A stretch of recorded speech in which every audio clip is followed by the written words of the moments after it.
We found the perfect spot for our new Catio. We decided to build it right next to one of the sliding doors that exit off our living room. We hardly ever use this door, so we thought it'd make a good entry point for us to access the Catio and clean it out. Once the Catio was built, we could also leave the sliding door open so the cats could come and go as they pleased. We were lucky that this part of the house dipped inwards, so it was like half of the structure was already built. My husband's plan was to build 2 walls in an L shape, and it would sit flush against this side of the house. It would completely cover over the sliding door. My husband drew a sketch to help plan out how he was going to build it. He then took some measurements and went to the shops. When he got back, he started cutting up the wood and putting them into position. He had bought some heavy sleepers to use as the base.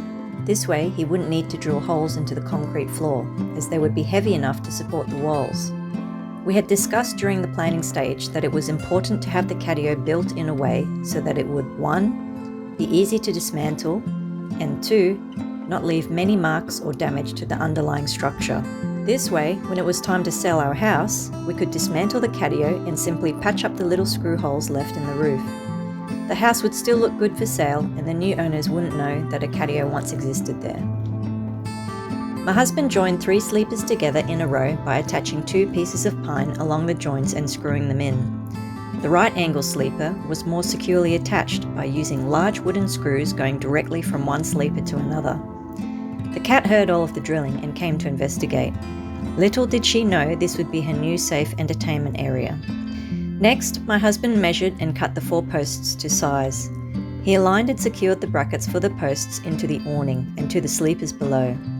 When the brackets were in place, he attached the pine posts using wood screws. Because of how the posts were positioned, they lined up perfectly against the edge of the guttering along the inside, helping to give it a tight, snug fit. Now the framework was completed, he could start attaching the chicken wire. For this part, he used an electric staple gun. This took him a little while, as some of the staples wouldn't shoot into the wood evenly and they needed some extra hammering. The kitten kept a keen eye on my husband from the top of the cage. He has always been interested in what my husband does. Next up was to secure the chicken wire to itself where it overlapped. This was by far the most time-consuming part of the whole project. My husband did this tedious task by hand weaving and securing the 2 pieces together using metal wire. Once this was completed, the last step was to secure the chicken wire to the ceiling and the gutter, which he did by using plasterboard and metal sheet screws respectively. The Catio was finally complete, and all for under $100. Now all we had to do was fill it up with the cat's toys and accessories.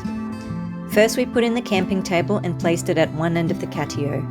Thankfully it was just the right size and it sat flush against both walls. This gave the cats a high level to jump up to.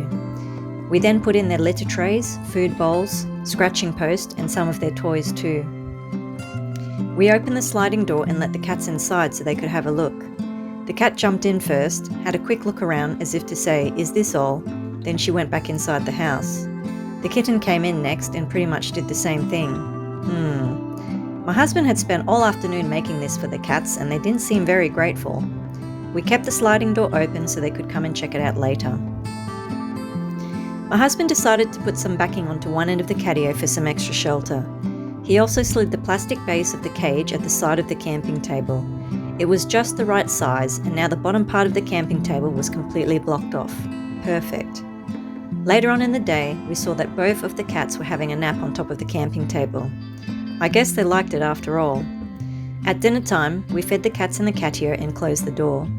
It was really nice being able to see them while we were eating our meal. They really liked it too.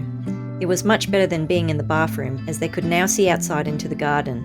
It was some natural entertainment for them at night time. After my shower, I walked past and saw the cat staring up at the ceiling. She was sitting on the kitty litter house that my husband had put on top of the camping table for some extra height. I wondered what she was looking at. I went outside to investigate. We have an outdoor light above the Catio, which was also an added benefit of building the Catio in this spot.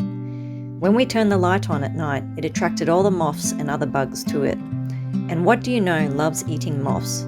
Geckos. The cat had seen a gecko on the ceiling and was now transfixed with it. I left it to it and went back inside. He would be safe if he stayed up near the ceiling, but for now it was some good entertainment for the cat. So it looks like the cats do like their catio, much better than being in the bathroom. And the best part is, we get our bathroom back.